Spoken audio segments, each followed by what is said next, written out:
Hello everyone. So today we are going to discuss regarding portfolio theory of Markowitz model. So ನನ್ನ ಇಂದಿನ ಒಂದು ವಿಡಿಯೋದಲ್ಲಿ investment analysis ಹಾಗೂ portfolio management ಬಗ್ಗೆ ಒಂದು ಇಂಟ್ರೊಡಕ್ಷನ್ ಕೊಟ್ಟಿದ್ದೆ, ಹಾಗೂ ರಿಸ್ಕ್ ಆ್ಯಂಡ್ ರಿಟರ್ನ್ ಬಗ್ಗೆ ಪ್ರಾಬ್ಲಮ್ಸ್ ಆ್ಯಂಡ್ ಸೊಲ್ಯೂಷನ್ಸ್ನ ಯಾವ ರೀತಿ ಮಾಡೋದು ಅಂತ ನಾನು ನಿಮಗೆ ವಿಡಿಯೋನ ಮಾಡಿದ್ದೆ. ಮುಂದುವರೆದ ಭಾಗವಾಗಿ ನಾನು ಪೋರ್ಟ್ಫೋಲಿಯೋ ಮ್ಯಾನೇಜ್ಮೆಂಟ್ ಬಗ್ಗೆ ಈಗ ಒಂದು ಡಿಸ್ಕಷನ್ಸ್ನ ಮಾಡಲಿಕ್ಕೆ ಬಯಸ್ತೀನಿ. ಸೊ ಮೊದಲನೇದಾಗಿ ಸ್ವಲ್ಪ ಥಿಯರಿಯನ್ನು ನಾವು ನೋಡ್ಕೊಳ್ಳೋಣ. ಓಕೆ, ಸೊ ಪೋರ್ಟ್ಫೋಲಿಯೋ ಥಿಯರಿ ಅಂದರೆ ಏನು ಅನ್ನೋದನ್ನು ಫಸ್ಟು ನಾವು ತಿಳ್ಕೊಬೇಕಾಗತ್ತೆ. ನೋಡಿ, ರಿಸ್ಕ್ ಆ್ಯಂಡ್ ರಿಟರ್ನ್ನ ಕ್ಯಾಲ್ಕುಲೇಟ್ ಮಾಡಬೇಕಾದ್ರೆ ನಾವು ಕೇವಲ ಒಂದು ಶೇರ್ಸ್ ಅಥವಾ ಒಂದು ಸೆಕ್ಯೂರಿಟಿಯನ್ನು ನಾವು ಕನ್ಸಿಡರ್ ಮಾಡಿದ್ವಿ. ಇಲ್ಲಿ ನಾವು ಪೋರ್ಟ್ಫೋಲಿಯೋನ ಕನ್ಸಿಡರ್ ಮಾಡ್ತೀವಿ. ಪೋರ್ಟ್ಫೋಲಿಯೋ ಅಂತ ಹೇಳಿದ್ರೆ it's A collection of securities ಅಂತ ಹೇಳ್ತೀವಿ. ನೀವು ನಿಮ್ಮ ಒಂದು ಏನು ಸಬ್ಜೆಕ್ಟ್ಸ್ ಇದೆ, for example marketing management, financial management, human resource management, ಈ ರೀತಿ 6 ಸಬ್ಜೆಕ್ಟನ್ನು ನೀವು ಓದ್ತೀರಾ. 6 ಸಬ್ಜೆಕ್ಟಿಂದ ಎಷ್ಟು ನೀವು ಒಂದು ಮಾರ್ಕ್ಸನ್ನು ತಗೊಂಡಿದ್ದೀರಾ ಅಂತ ನೀವು ನೋಡ್ತೀರಾ. ಅದೇ ರೀತಿ ಇಲ್ಲೂ ಕೂಡ ಒಂದು ಕಂಪ್ನಿಯಲ್ಲಿ ಇನ್ವೆಸ್ಟ್ ಮಾಡೋದಿಲ್ಲ. ನೀವು ಒಂದು 3-4 ಅಥವಾ ಒಂದಕ್ಕಿಂತ ಹೆಚ್ಚು ಕಂಪನಿಯಲ್ಲಿ ನೀವೇನು ಮಾಡ್ತೀರಾ, ನಿಮ್ಮ ಹಣವನ್ನು ಇನ್ವೆಸ್ಟ್ಮೆಂಟನ್ನು ಮಾಡ್ತೀರಾ. ಸೊ ಈ ರೀತಿ ಮಾಡಿದಾಗ ಯಾವ ರೀತಿ ನಾವು ಒಂದು ರಿಸ್ಕ್ ಮತ್ತು ರಿಟರ್ನನ್ನು ಕ್ಯಾಲ್ಕುಲೇಟ್ ಮಾಡೋದು ಅನ್ನೋದನ್ನೇ ನಾವು ಪೋರ್ಟ್ಫೋಲಿಯೋ ಥಿಯರಿ ಅಂತ ಹೇಳ್ತೀವಿ. ಅದರಲ್ಲಿ ಒಬ್ಬರು ಮಾಡೆಲ್ನ ಇಲ್ಲಿ ನಾನು ಎಕ್ಸ್ಪ್ಲೇನ್ ಮಾಡೋದಕ್ಕೆ ಹೇಳ್ತೀನಿ. ಬಿಕಾಸ್ ಯೂನಿವರ್ಸಿಟಿ ಆಫ್ ಮೈಸೂರಲ್ಲಿ ಫಿನಾನ್ಷಿಯಲ್ ಮ್ಯಾನೇಜ್ಮೆಂಟ್ 3 ಇರ್ತಕ್ಕಂಥ ಒಂದು syllabus investment analysis and portfolio management, ಅಲ್ಲಿ 5ನೇ ಚಾಪ್ಟರ್ ಬಂದು ಪೋರ್ಟ್ಫೋಲಿಯೋ ಥಿಯರಿ. ಅಲ್ಲಿ ಇರ್ತಕ್ಕಂಥ ಒಂದು ಮಾಡಲ್ಲು ಮಾರ್ಕೋವಿಸ್ ಮಾಡೆಲ್. ಇದರಲ್ಲಿ ತುಂಬ ಮಾಡೆಲ್ಗಳಿದೆ. ಅದು MBA ಅಥವಾ MCOM ಸ್ಟೂಡೆಂಟ್ಸ್ಗಳು ಓದ್ತಾರೆ. ನಿಮಗೆ ಇರ್ತಕ್ಕಂಥ ಒಂದು ಸಿಲೆಬಸ್ನಲ್ಲಿ ಇರ್ತಕ್ಕಂಥ ಒಂದು ಮಾಡಲು ಮಾರ್ಕೋವಿಸ್ ಮಾಡೆಲ್. ಅದನ್ನು ಈಗ ನಾನು ಜಸ್ಟು ಒಂದು 2 ಮಿನಿಟ್ಸಲ್ಲಿ ನಾನು ಥಿಯರಿನ ಎಕ್ಸ್ಪ್ಲೇನ್ ಮಾಡ್ತೀನಿ. Then I will move on to the problems. Okay students, so Markowitz model ಅಂದರೆ ಏನಂತ ತಿಳ್ಕೊಳ್ಳೋಣ. So Markowitz model, Harry M. Markowitz introduced new concept of risk management and their applications in selection of portfolios. His model is theoretical framework for analysis of risk and their interrelationship. So ಇವರೇನು ಒಂದು ಮಾಡೆಲನ್ನು prepare ಮಾಡಿದ್ದಾರೆ, ಅದು ಯಾವುದಕ್ಕೆ use ಅಂತ ಹೇಳಿದ್ರೆ ಒಂದು ರಿಸ್ಕನ್ನು assess ಮಾಡಲಿಕ್ಕೆ ಮತ್ತು ರಿಟರ್ನನ್ನು ಅಸೆಸ್ ಮಾಡಲಿಕ್ಕೆ ಇವರ ಮಾಡಲು ಯೂಸ್ ಆಗುತ್ತೆ. Markowitz emphasized that quality of portfolio will be different from the quality of individual assets within it. So ನಾನು ಆಲ್ರೆಡಿ ಹೇಳಿದಾಗೆ ಇಂಡಿವಿಜುವಲ್ ಸೆಕ್ಯೂರಿಟೀಸ್ ಇರ್ತಕ್ಕಂಥ ಒಂದು ಏನು ರಿಸ್ಕ್ ಆ್ಯಂಡ್ ರಿಟರ್ನ್ ಇರುತ್ತೆ, ಅದು ಪೋರ್ಟ್ಫೋಲಿಯೋ ರಿಟರ್ನಿಗೆ ಅದು ತುಂಬ ವಿರುದ್ಧವಾಗಿ ಇರ್ತದೆ. ಸೊ ಇವರ ಒಂದು ಅಸಂಪ್ಷನ್ಸ್ ನೋಡಿ, ಫೈನಾನ್ಷಿಯಲ್ ಮ್ಯಾನೇಜ್ಮೆಂಟಲ್ಲಿ ಎಲ್ಲ ಅಸಂಪ್ಷನ್ಸಲ್ಲಿ ನಡೀತಕ್ಕಂಥದ್ದು. ಹಾಗಾಗಿ ಇವರು ಒಂದು ಅಸಂಪ್ಷನ್ಸ್ ಇದೆ, ಏನಂತ ನೋಡೋಣ. Investors are rational and wants to maximise their return. ಎಲ್ಲ ವ್ಯಕ್ತಿಗಳು ಅಷ್ಟೇ, ಎಲ್ಲ ಇನ್ವೆಸ್ಟರ್ಸು ಅವರ ಒಂದು ಹಣವನ್ನು ದುಪ್ಪಟ್ಟು ಮಾಡಲಿಕ್ಕೆ ಅವರು ಇಚ್ಛಿಸ್ತಾರೆ. They have free access to fair and correct information. ಅಂದರೆ ಕಂಪನಿಯ ಬಗ್ಗೆ ಇರ್ತಕ್ಕಂಥ ಒಂದು ಇನ್ಫಾರ್ಮೇಷನು ಎಲ್ಲ ಫ್ರೀಯಾಗಿ ಸಿಗುತ್ತೆ ಅಂತ. The markets are efficient and observe the information. Market ಎಲ್ಲ ಎಫಿಷಿಯಂಟ್ ಇದೆ, ಬರ್ತಕ್ಕಂಥ ಇನ್ಫಾರ್ಮೇಷನ್ನು ಎಲ್ಲರಿಗೂ ತಲುಪುತ್ತೆ. Investors are risk averse and try to minimise risk. ಎಲ್ಲ ಒಂದು ಇನ್ವೆಸ್ಟರ್ಸು ರಿಸ್ಕನ್ನು ಮಿನಿಮೈಸ್ ಮಾಡಲಿಕ್ಕೆ ಪ್ರಯತ್ನಿಸ್ತಾರೆ. ಸೊ ಮಾರ್ಕೋವಿಸ್ ಡೈವರ್ಸಿಫಿಕೇಷನ್ ಅಂತ ಹೇಳ್ತೇನೆ. ನೋಡಿ, ಡೈವರ್ಸಿಫಿಕೇಷನ್ ಅಂತ ಹೇಳಿದ್ರೆ ಮಕ್ಕಳ ಡೈವರ್ಸಿಫೈ ಆಗ್ತಕ್ಕಂಥದ್ದು. ಡೈವರ್ಸಿಫೈ ಅಂತ ಹೇಳಿದ್ರೆ ಏನು, ಎಕ್ಸ್ಚೇಂಜ್ ಆಗ್ತಕ್ಕಂಥದ್ದು. ನಿಮಗೆ ಇಲ್ಲಿ ಇಷ್ಟ ಆಗಲಿಲ್ಲ ಅಂತ ಹೇಳಿದ್ರೆ ಅಥವಾ ರಿಟರ್ನ್ಸ್ ಬರಲಿಲ್ಲ ಒಂದು ಕಂಪನಿಲಿ ಅಂತ ಹೇಳಿದ್ರೆ ನೀವೇನು ಮಾಡ್ಬೋದು, ಅಥವಾ ಅಲ್ಲಿ ಬರೀ ರಿಸ್ಕೇ ಜಾಸ್ತಿ ಇದೆ ಅಂತ ಹೇಳಿದ್ರೆ ನೀವು ಆ ಕಂಪನಿಯನ್ನು ಬಿಟ್ಟು ಬೇರೆ ಕಂಪನಿಗೆ ನೀವು ಇನ್ವೆಸ್ಟ್ಮೆಂಟನ್ನು ಹೋಗ್ತಕ್ಕಂಥದ್ದು, ಅಂದರೆ ಡೈವರ್ಸಿಫೈ ಆಗ್ತಕ್ಕಂಥದ್ದು. ಸೊ ಅದನ್ನು ಇಲ್ಲಿ ಅವರು ಎಕ್ಸ್ಪ್ಲೈನ್ ಮಾಡಿದ್ದಾರೆ. ಅದನ್ನು ಪ್ರಾಬ್ಲಮ್ ಮಾಡಬೇಕಾದ್ರೆ ನಾನು ಹೇಳ್ತೀನಿ. ಸೊ ಈ ಪ್ಯಾರಾಮೀಟರ್ಸನ್ನು ಡಿವರ್ಸಿಫಿಕೇಷನ್ಗೆ ಕೆಲವು ಪ್ಯಾರಾಮೀಟರ್ಸ್ಗಳಿವೆ. ಆ ಪ್ಯಾರಾಮೀಟರ್ಸ್ ಏನಂತ ಹೇಳ್ತೀನಿ. Expected return, covariance, variability of returns, measured by standard deviation from the mean. ಇದನ್ನು ನಾನು ಈಗ ಪ್ರಾಬ್ಲಮ್ ಮುಖಾಂತರ ನಿಮಗೆ ತಿಳಿಸ್ಕೊಡ್ತೀನಿ. Okay students, let us begin with the problems. Thank you. Hello everyone, welcome back to my YouTube channel EduTalk, and I am Shivabirappa. I am SGMMK College, Mysore. So ಇಂದಿನ ಒಂದು ವಿಡಿಯೋದಲ್ಲಿ ನಾವು ಪೋರ್ಟ್ಫೋಲಿಯೋ ಥಿಯರಿ ಬಗ್ಗೆ ಒಂದು ಡಿಸ್ಕಷನ್ಸ್ನ ಮಾಡೋಣ. Okay, so portfolio ಬಗ್ಗೆ ನಾನು just 2 minutes back ನಿಮಗೆ ಇಂಟ್ರೊಡಕ್ಷನ್ ಕೊಟ್ಟಿದ್ದೀನಿ. ಸೊ ಈಗ ನಾವು ಪ್ರಾಬ್ಲಮ್ ಯಾವ ರೀತಿ ಮಾಡೋದು ಅಂತ ನೋಡೋಣ. So as you know portfolio Markowitz model ಪ್ರಕಾರ ನಾವು ಇಲ್ಲಿ ರಿಟರ್ನ್ ಆನ್ ಪೋರ್ಟ್ಫೋಲಿಯೋನ ಕ್ಯಾಲ್ಕುಲೇಟ್ ಮಾಡ್ತೀವಿ. ಓಕೆ, ಸೊ ಹಿಂದೆ ನಾನು ರಿಸ್ಕ್ ಅಂಡ್ ರಿಟರ್ನ್ ಒಂದು ವಿಡಿಯೋ ಮಾಡಿದ್ದೀನಿ. ಅಲ್ಲಿ ನೀವೇನು ನೋಡ್ತೀರಾ, ರಿಟರ್ನ್ ಆನ್ ಸೆಕ್ಯೂರಿಟಿ, ಒಂದು ಸೆಕ್ಯೂರಿಟಿ ಎಷ್ಟು ರಿಟರ್ನ್ಸ್ ಕೊಡುತ್ತೆ ಅಂತ ಕ್ಯಾಲ್ಕುಲೇಟ್ ಮಾಡಿದ್ವಿ, ಅದರ ರಿಸ್ಕ್ ಎಷ್ಟು ಅಂತ standard deviation of security calculate ಮಾಡಿದ್ವಿ. ಬಟ್ ನೀವು ಇಲ್ಲೇನು ಕ್ಯಾಲ್ಕುಲೇಟ್ ಮಾಡ್ತೀರಾ ಅಂತ ಹೇಳಿದ್ರೆ ರಿಟರ್ನ್ ಆನ್ ಪೋರ್ಟ್ಫೋಲಿಯೋ, ಅಂದ್ರೆ 3-4 ಸೆಕ್ಯೂರಿಟಿ ಇರುತ್ತೆ, ಆ 3-4 ಸೆಕ್ಯೂರಿಟಿ ಕಂಬೈನ್ ಮಾಡಿದಾಗ ಎಷ್ಟು ನಿಮಗೆ ರಿಟರ್ನ್ಸ್ ಬರುತ್ತೆ ಅಂತ ಹೇಳ್ತೀವಿ. ಅದಕ್ಕೆ ಫಾರ್ಮುಲಾ ಬಂದು weights into returns. So weights into return 1, return 1 ಅಂದ್ರೆ ಕಂಪ್ನಿ ಎ ಇರ್ಬೋದು, ಕಂಪ್ನಿ ಎಸ್ ರಿಟರ್ನ್, ರಿಟರ್ನ್ 2 ಅಂತ ಹೇಳಿದ್ರೆ ಕಂಪ್ನಿ ಬಿ ಇರ್ಬೋದು. Okay, and this is and the next one is coefficient of correlation ಅಂತ ಹೇಳ್ತೀವಿ. Like what you have done in your statistics, ಅದೇ ರೀತಿ ಇಲ್ಲೂ ಕೂಡ coefficient of correlation ಕ್ಯಾಲ್ಕುಲೇಟ್ ಮಾಡ್ತೀವಿ. ಅದಕ್ಕೆ ಫಾರ್ಮುಲಾ ಬಂದು covariance divided by standard deviation of 1 into standard deviation of 2. Covariance ಅಂತ ಹೇಳಿದ್ರೆ is nothing but the standard deviation square. Variance ಅಂತ ಏನು ಹೇಳ್ತೀವಿ ನಾವು, ಆ ವೇರಿಯನ್ಸ್ ನಾವು ಏನಂತ ಹೇಳ್ತೀವಿ, ಕೋವೇರಿಯನ್ಸ್ ಅಂತ ಹೇಳ್ತೀವಿ. And standard deviation of security 1 and standard deviation of security 2. And standard deviation of portfolio. See, once you calculated R, then we can proceed to standard deviation of portfolio. ನೋಡಿ formula ಅಲ್ಲಿ ನಮಗೆ R ಇದೆ. So ಅದಕ್ಕೋಸ್ಕರ ನಾವು ಏನು ಮಾಡಬೇಕು, as soon as you calculated return on portfolio, first you need to calculate coefficient of correlation, then you need to go with standard deviation of portfolio. So ಈ ಒಂದು ಪೋರ್ಟ್ಫೋಲಿಯೋ ಬಗ್ಗೆ ನಾವೀಗ ಪ್ರಾಬ್ಲಮ್ಸ್ ಅನ್ನ ಮಾಡೋಣ. Okay students, let us take an example of two securities problems. So ಇಲ್ಲಿ ಮೊದಲು two securities ಗೆ ಯಾವ ರೀತಿ ಮಾಡೋದು ಅಂತ ನೋಡೋಣ by using the formula just now we discussed. So ಇಲ್ಲಿ stock A X ಇದೆ, stock Y ಇದೆ and probability also given. So return on stock X, return on stock Y ಅಂತಿದೆ, ಅಥವಾ scripts ಅಂತ ಹೇಳ್ತೀವಿ, stocks ಅಂತ ಹೇಳ್ತೀವಿ, anything you can do. And here percentage ಅಲ್ಲಾದ್ರೂ ಕೊಡ್ಬೋದು ಇದನ್ನ, ಅಥವಾ ಡೈರೆಕ್ಟ್ ಆಗಾದ್ರೂ ಕೊಡ್ಬೋದು. Need not to worry, direct ಆಗಿ ನೀವು ಕ್ಯಾಲ್ಕುಲೇಷನ್ಸ್ ಮಾಡಿ ಕನ್ಫ್ಯೂಸ್ ಆಗಬೇಡಿ. ಪರ್ಸೆಂಟೇಜ್ ಅಲ್ಲಿ ಕೊಟ್ಟಿದ್ದಾನೆ ಕನ್ವರ್ಟ್ ಮಾಡೋಣ, you need not to worry, you take it directly. Okay, ಇದನ್ನ ಮೈಂಡ್ ಅಲ್ಲಿ ಇಟ್ಕೊಳ್ಳಿ. ನೀವೇನು ಲಾಸ್ಟ್ ನೀವು ಬರೋ ಆನ್ಸರ್ಗೆ 100 ಮಾಡಿದ್ರೆ 11% ಆಗುತ್ತೆ. You need not to worry. So ಇಲ್ಲಿ ಏನು ಕ್ಯಾಲ್ಕುಲೇಟ್ ಮಾಡಬೇಕು, find expected return of both the scrips. So expected return ಅಂದ್ರೆ R1 ಬಾರ್ ಅನ್ನ ಕ್ಯಾಲ್ಕುಲೇಟ್ ಮಾಡಬೇಕು. Next if investor has equal proportion ಅಂದ್ರೆ ಏನು, ವೇಟ್ಸ್. ನಾವು W ಅಂತ ನೋಡೋದ್ರ ಫಾರ್ಮುಲಾಲಿ ಆ ವೇಟ್ಸ್ ಇಲ್ಲಿ ಕೊಟ್ಟಿದ್ದಾರೆ ನೋಡಿ, ಏನಂತೆ ಈಕ್ವಲ್ ಪ್ರಪೋರ್ಷನ್. ಎಷ್ಟು ಸ್ಕ್ರಿಪ್ಟ್ಸ್ ಇದೆ, 2 ಇದೆ. ಈಕ್ವಲ್ ಅಂದ್ರೆ ಏನು, 50%, 50%. Next you need to calculate the risk of the portfolio. So ಇಲ್ಲಿ return of the portfolio, risk of the portfolio. ನೋಡಿ ಸ್ಟೂಡೆಂಟ್ಸ್, ರಿಸ್ಕ್ ಅಂಡ್ ರಿಟರ್ನ್ ಹಿಂದಿನ ಒಂದು ವಿಡಿಯೋದಲ್ಲಿ ನೀವು ನೋಡಿದ್ರಿ, ಅಲ್ಲಿ ನಾವು risk of expected rate of return ನ ಒಂದು ಸ್ಕ್ರಿಪ್ಟ್ ಗೆ ಕ್ಯಾಲ್ಕುಲೇಟ್ ಮಾಡಿದ್ವಿ. ಇಲ್ಲಿ ಪೋರ್ಟ್ಫೋಲಿಯೋ ಎರಡನ್ನು ಕಂಬೈನ್ ಮಾಡ್ಕೊಂಡು ನಾವು ಕ್ಯಾಲ್ಕುಲೇಟ್ ಮಾಡ್ತೀವಿ. ನೀವು ಕ್ವಶನ್ ಅನ್ನ ಓದಬೇಕು ಅದಕ್ಕೆ. ಸೊ ಕ್ವಶನ್ ಅಲ್ಲಿ ಯಾವ ರೀತಿ ಕೊಟ್ಟಿದ್ದಾನೆ, ಇಲ್ಲಿ ಯಾವ ರೀತಿ ಕೊಟ್ಟಿದ್ದಾನೆ ಅಂತ ನೀವು ನೋಡಿಕೊಂಡು ಆನ್ಸರ್ ನ ಮಾಡಬೇಕಾಗುತ್ತೆ. ಈಗ ಸಾಲ್ವ್ ಮಾಡಿ.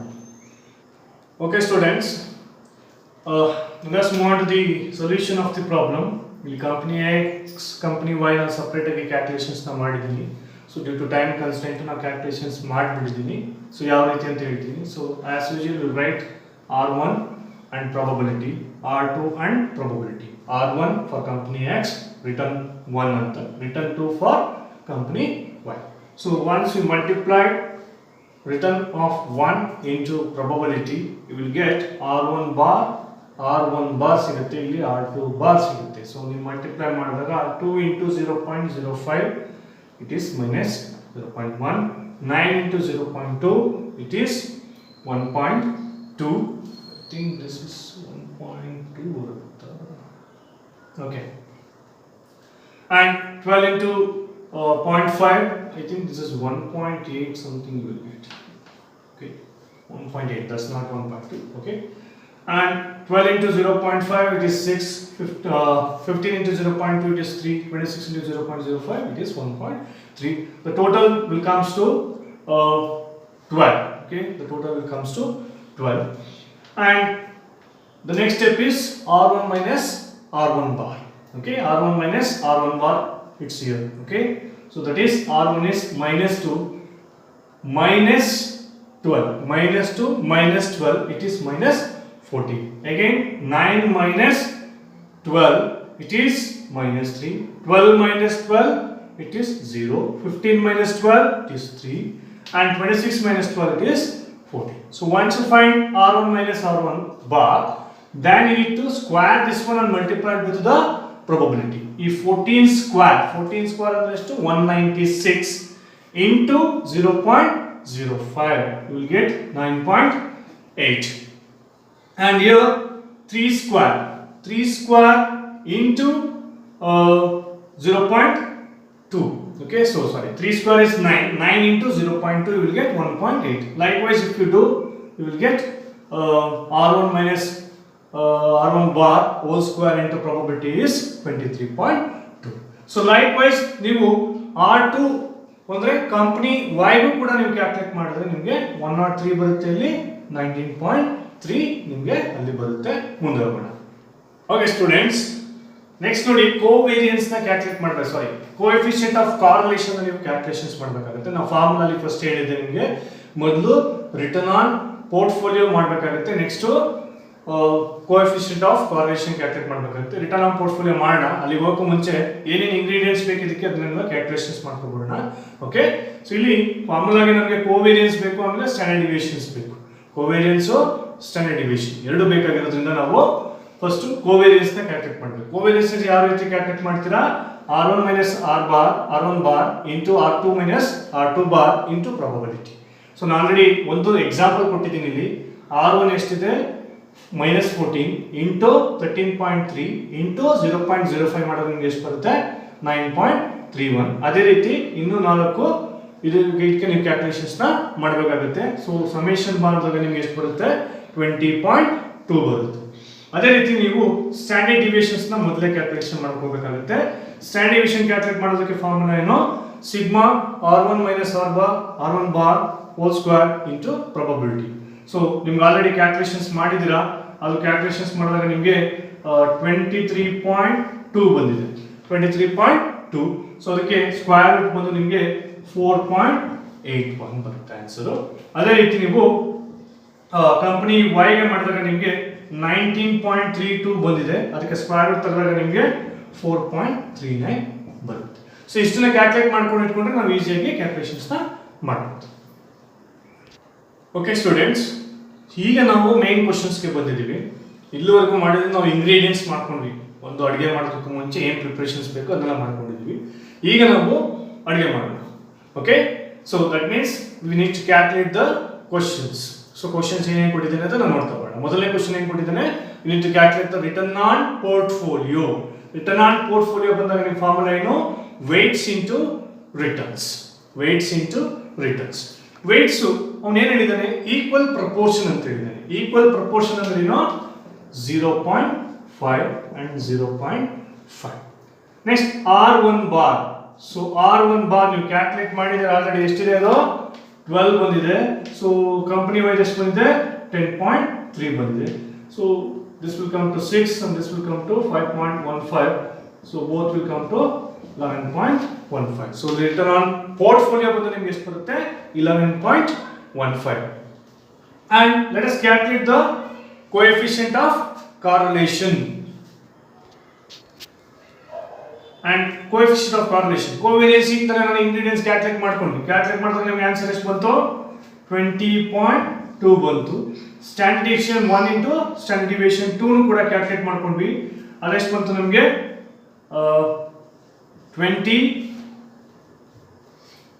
4.31 into 4.39. So overall answer ಬಂದು ನಿಮಗೆ 0.95 ಬರ್ತದೆ.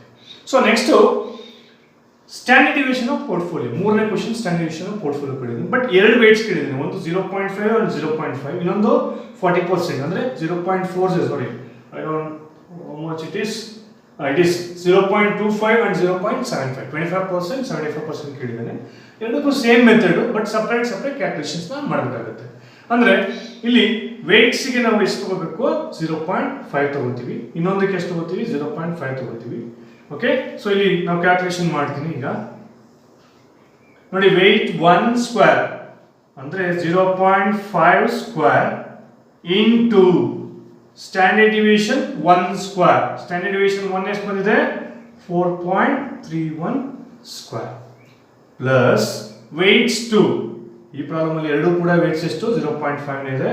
0.5 square into standard division 2 square ಎಷ್ಟು 4.39 square. Okay students, plus 2 into R is 0.95 into weight 1 0.5 into weight 2 0.5 into standard deviation 1 4.31 into 4.39.